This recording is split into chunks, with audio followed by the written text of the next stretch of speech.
Herkese merhaba.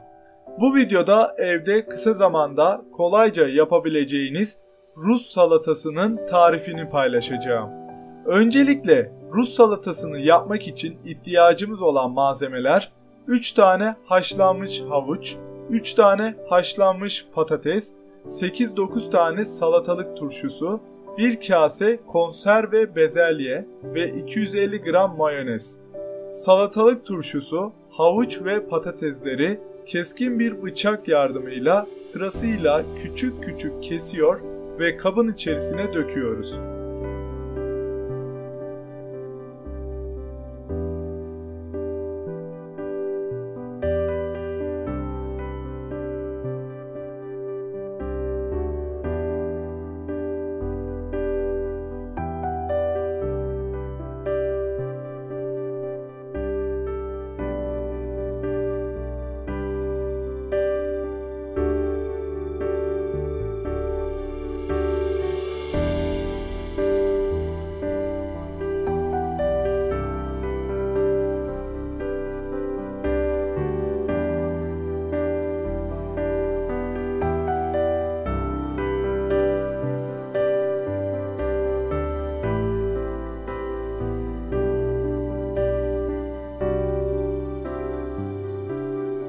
Üzerine 1 kase konserve bezelyeyi ve 250 gram mayonezi ilave ediyor ve bir kaşık yardımıyla iyice karıştırıyoruz.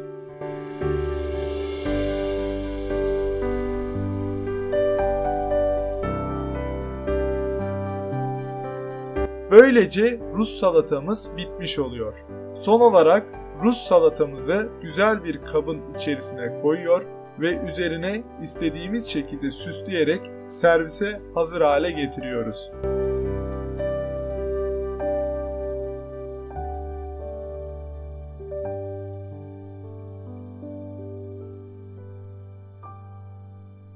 Afiyet olsun.